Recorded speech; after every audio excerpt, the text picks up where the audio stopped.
డబ్బు, అనారోగ్యం, ఉద్యోగం, వ్యాపారం, అప్పులతో బాధపడుతున్నారా? మీకోసమే లాంచ్ యువర్ ఫ్యూచర్ ప్రోగ్రామ్.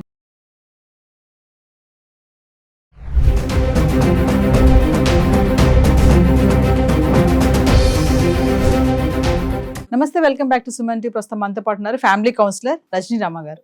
నమస్తే మ్యామ్. నమస్తే మ్యామ్, తమిళనాడులో డౌరీ అరేంజ్మెంట్ అమ్మాయి ఒక మెసేజ్ చేసిందంట, నాన్న నా వల్ల కాదు, ఇంకా నేను చనిపోతున్నాను. వాళ్ళు ఏదైతే తల్లిదండ్రులు కట్నంగా ఇచ్చారో 70 లక్షల విలువ గల కారు, ఆ కారులోని సూసైడ్ చేసుకుంది. 70 లక్షల కారు, 80 తులాల బంగారం, ఇంత కట్నం ఇచ్చినా కూడా వాళ్ళకి ఇంకా ఆ దాహం అనేది తీరక ఇంకా పట్టరంటే ఆ టార్చర్ భరించలేక అమ్మాయి సూసైడ్ చేసుకోవడం జరిగింది. అంటే ఇక్కడ తల్లిదండ్రులు తప్ప అనుకోవచ్చా మేడం? అంటే అంతంత కట్నాలు ఎందుకు ఇచ్చి పెళ్లిళ్ళు చేస్తున్నారు? ఎందుకు వాకప్ చెయ్యరు? అసలు వాళ్ళ గురించి ఒక పిల్లని ఇస్తున్నామంటే ముందు వెనక అటు 7 తరాలు ఇటు 7 తరాలు అనేసి అప్పట్లో వినేవాళ్ళం మనం. అలా చూడకుండా అబ్బాయి అందంగా ఉన్నాడా, ఆస్తిపాస్తులు బాగున్నాయా, మా అమ్మాయి సెట్ సుఖంగా ఉంటుందని చేసేస్తున్నారు కదా. ఇక్కడ ఎవరు తప్ప అనుకోవచ్చు అంటారు? ఇవ్వకూడదండి. ఇంకా ఆ సిస్టమ్ తీసేయాలంటే తల్లిదండ్రుల నుంచే స్టార్ట్ అవ్వాలి. ఎందుకంటే మా అమ్మాయి ఉద్యోగం చేస్తుంది కాబట్టి అనే రీజన్ అక్కడ పెట్టకండి. ఉద్యోగం చేయని అమ్మాయిల పరిస్థితి ఏంటి మరి? వాళ్ళు ఇవ్వమని అర్థమా? అయితే పాక్షికంగా ఓకే, మీ అమ్మాయి ఉద్యోగం చేస్తుంది కాబట్టి మేము ఇంకేమి ఇవ్వాలి, పెళ్లి చేసి పంపిస్తాం అన్న వాళ్ళ వాదన పక్కన పెడితే, మరి ఎక్కువగా చదువుకోకుండా ఉద్యోగం చేయకుండా ఉన్న అమ్మాయి తల్లిదండ్రుల పరిస్థితి ఏంటి, అమ్మాయి పరిస్థితి ఏంటి? ఇవ్వాలా? ఇస్తే మీరు ఒక ముద్ద పెడతారా? ఆ డబ్బు అంతా మీరు వాడేసేసుకుని మరి ఆ నగలన్నీ మా దగ్గర పెట్టు అని చెప్పి అలా చేసేవాళ్ళు కూడా ఉన్నారు కదా. నీ నగలన్నీ మా లోపల పెట్టు అంటారు కొంతమంది అనరు, వాళ్ళే ఉంచుకుంటారు అమ్మాయి వాళ్ళు. మరి ఇలా ఎందుకు చేస్తున్నారు? ఇవ్వకూడదు వీళ్ళు అసలు. ఎందుకంటే మేము కూడా ఎంతో కొంత చదివించాము, మరి ఎంతో విద్యాబుద్ధులు అన్నీ నేర్పించాము. ఉద్యోగం చేసుకుంటే చేసుకుంటుంది, లేదు చేయకపోతే ఆమె కెపాసిటీగా, ఆమె క్వాలిఫికేషన్కి ఉద్యోగం లేదు, ఆ అమ్మాయి చేయలేదు. మరి మీకు ఇష్టమైతే చేసుకోండి, పిల్ల మంచిది, మీకు ఇంట్లో పని పాటలు కానీ మీకు సహకరిస్తుంది అన్ని విధాల. మీకు ఒక భార్య కావాలి కదా, పని పాటలు చేస్తుంది మా అమ్మాయిని పంపిస్తున్నాం అని కాదు. ఇక్కడ మేము నేర్పినవి అవి. చాలామంది చూడండి, కాఫీ కూడా పెట్టరు ఇంట్లో, ఒక ఉప్మా చేయరు, ఒక ఆమ్లెట్ వేయరు, అది కూడా మొగుడు చేయాలి. అరే నువ్వు చేయరా మొగుడిని. మరి కొంతమంది అంత సుకుమారంగా పెరిగిన వాళ్ళు కూడా ఉన్నారు, ఉల్లిపాయలు కూడా కట్ చేయడం రాదు. ఎందుకు కట్ చేయకపోవాలమ్మా? ఎందుకు కట్ చేయకపోవాలి? ఏ ఉల్లిపాయ తింటావా? ఉల్లిపాయ కట్ చేయలేవా? మరి చాలామంది అంటారు, నేను పచ్చిమిరపకాయ కూడా కట్ చేసి ఎరగను. పచ్చిమిరపకాయ కట్ చేసింది నీవు ఎరగవు కానీ అన్నీ తింటావు. అన్నీ తినేదానివి, అది వండుకుని నేను తినాలి అనే జ్ఞానం కూడా నీకు ఉండాలి కదా. ఇప్పుడు పెళ్లి చేసుకోకుండా నువ్వు బ్యాచులర్గానే ఉన్నావు అనుకుందాం, నీ వంట నువ్వు చేసుకోవా? జీవితకాలం చచ్చిపోయే వరకు బయట హోటల్ నుంచి తెచ్చు తింటే 5 ఏళ్లలో చచ్చిపోతావు, జీవితకాలం నువ్వేం బతికొండవు. అలాంటప్పుడు నువ్వు ఏదో ఒకటి వండుకు తినాలి ఇంట్లో, మరి అప్పుడు నేర్చుకోవా? మరి ఆ మాటలకు అర్థం ఏంటి? పొగరబట్టిన మాటలు కదా అవి. మేము పచ్చిమిరపకాయ కూడా కట్ చేయం, మా అమ్మాయికి పప్పు అంటాం రాదు, మా అమ్మాయికి ఆమ్లెట్ వేయటం రాదు, ఇటు మంచినీళ్ళ గ్లాస్ తీసి అటు పెట్టదు అంటే పొగరు. రేపొద్దున్న ఆ పిల్లకి పెళ్ళి అయ్యాక నేను మాట్లాడట్లేదు, ఉద్యోగ రీత్యానో లేకపోతే అవసరం పడో ఎక్కడికో వెళ్ళినప్పుడు అక్కడ ఫుడ్ దొరకదు, జేబు నిండా డబ్బులు ఉంటాయి, ఫుడ్ దొరకలేదు అనుకోండి, ఏం చేస్తుంది అక్కడ? ఏం చేస్తుంది? మనిషి అన్న తర్వాత ఆకలి డబ్బులు ఉండవా? మరి తన కోసమైనా నేర్చుకోవాలి కదా. ఎవరి కోసం నేర్చుకుంటుంది? అంటే మేడం, ఇక్కడ ఈ డౌరీ అరేంజ్మెంట్ కేసులో చూసుకుంటే మీరు అన్నట్టుగా కట్నము ఇచ్చే వాళ్ళు తప్పు ఉంది పేరెంట్స్. ఇంకోటి ఏంటంటే ఆడపిల్లల్ని ఈ రోజులో చూస్తున్నాం కదా, ఎంత స్ట్రాంగ్ గా పెంచుతున్నారు ఆడపిల్లలు. అంటే వాళ్ళకి పెళ్లి చేసి పంపారు అంటే అమ్మాయికి మెచ్యూరిటీ వచ్చింది కదా మైండ్ సెట్ లో కూడా. అయినా సరే వాళ్ళు ఏదో టార్చర్ చేశారని చెప్పి ఎందుకు తిరిగి వచ్చేస్తే తల్లిదండ్రులు అయితే గంటేరుగా వచ్చింది అనుకోండి, మళ్ళీ కళ్ళల్లో పెట్టుకుని చూసుకుంటారు కదా పేరెంట్స్. ఆడపిల్లలు కూడా అంత ఆత్మస్థైర్యంగానే ధైర్యంగా ఎందుకు ఉండట్లేదు? మీరు చెప్పినట్టు స్ట్రాంగ్ గా పెరిగేవాళ్ళు పెరుగుతున్నారు. కొంతమంది ఎలా ఉంటారో చెప్పనా, ఇంట్లో వాళ్ళ మీద గైగేమని అరుస్తూ ఉంటారు, బయట నోరు పేగలదు. మొహమాటము, భయము, ఏమన్నా అనుకుంటారేమో అన్న అదొక సంకోచము, ఎలా జవాబు చెప్పాలో చేతగానితనము, ఇవన్నీ ఉన్న ఆడపిల్లలు బయట నోరిప్పలేరు, పడుతూ ఉంటారు. మళ్ళీ వాళ్ళ అమ్మల దగ్గర ఇంటికి వచ్చేటప్పుడు గయ్యమని లెగుస్తారు. ఇక్కడ బయట గడప దాటితే మాట్లాడలేరు, అందరూ ఈమెనే ఒత్తుతూ ఉంటారు అనమాట. అలాంటి పిల్లల్ని కూడా నేను చాలా మందిని చూశాను. ఇంట్లోనే కానీ నోరు బయట ఉండదు. అలా మగ పిల్లల్లో కూడా చూస్తాం దాన్ని.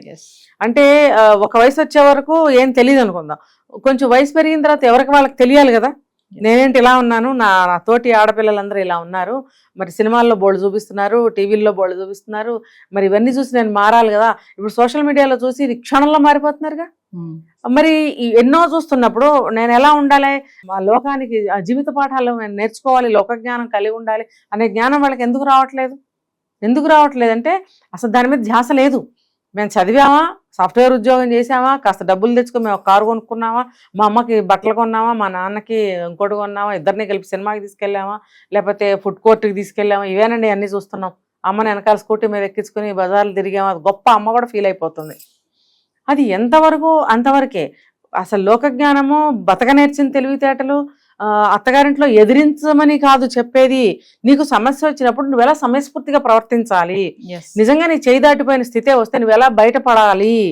నవేడేస్ ఫోన్లు చేతిలో ఉంటున్నాయి, అంత నాలెడ్జ్ ఉంటుంది వాళ్ళకి, ఎంత నాలెడ్జ్ ఉంటుందో. మీరు అన్నా చూసారా సమయస్ఫూర్తి అనేసి, చాలా మంది ఆడపిల్లలు పెళ్లి చేసి చెప్తా ఉంటారు, అమ్మ అక్కడ జాగ్రత్తగా ఉండాలి, అంటే ఎక్కువగా మాట్లాడకూడదు, ఎదురించి అంటే మీరు అన్నట్టుగానే చెప్పింది చేయడము, నీ మాట వినేటట్టుగా కాకుండా కొంతమంది పేరెంట్స్ ఏం చెప్తారంటే జాగ్రత్తగా ఉండాలమ్మా, ఎదురించి మాట్లాడకు, మీ అత్తగారికి మీ భర్తకి మంచిగా ఉండు అని చెప్తారు. కానీ రేపు ఏమైనా ఇన్ కేసు నీకు ఏదైనా సమస్య వచ్చిందనుకో, ఇలా ఉండాలి, ఇలా ప్రవర్తించు, వెంటనే మాకు ఇన్ఫార్మ్ చేయలేదని ధైర్యంగా ఉండాలి, ఇన్ కేసు వస్తే సరే రావాలని అనుకోవద్దు అని ఇలాంటి మాటలు చెప్పే పేరెంట్స్ అసలు ఉన్నారంటారా?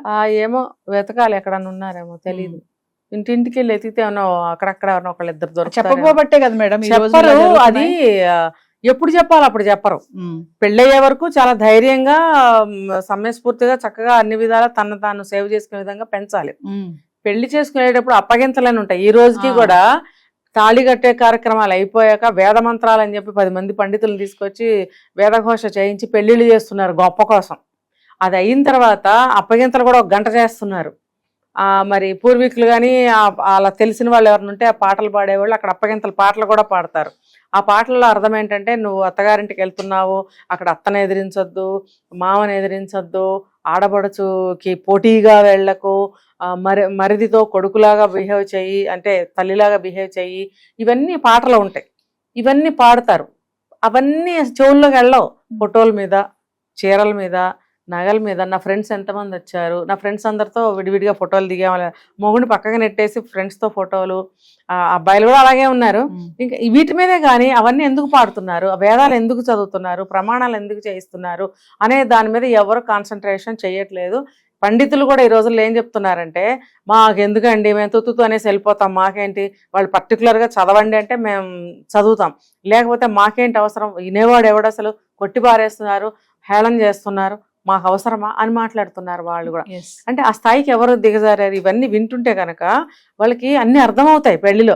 అక్కడి నుంచి మైండ్ సెట్ మారాలి, పెళ్లి నుంచి మైండ్ మారాలి. ఇవన్నీ ఎందుకు చదువుతున్నారు, దీంట్లో అర్థాలు ఏంటి తెలుసుకుంటే, తెలుసుకున్న తర్వాత అప్పగింతలు అయిన తర్వాత పంపించేటప్పుడు తల్లిదండ్రులు కూడా మీరు చెప్పినట్టు ఆ మాటలు చెప్తే కనుక ఖచ్చితంగా అత్తగారింట్లో ఆ అమ్మాయి చాలా తెలివిగా మసులుకోగలుగుతుంది. ఇన్ కేస్ అమ్మా నీకు ఇలా ఎదురవుతుంది రేపు నువ్వు సమస్య వస్తుంది, అప్పుడు ఇలా భయపడద్దు.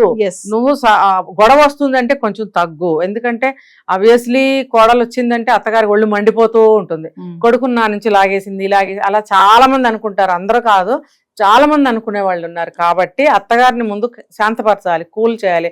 నిజం చెప్పాలంటే అప్పుడు దాకా అమ్మ దగ్గరే కూర్చొని అమ్మ అమ్మ అమ్మ అన్నీ చెప్తాడు. పెళ్ళైన తర్వాత భార్యకు కూడా కొన్ని చెప్పాలి కదా.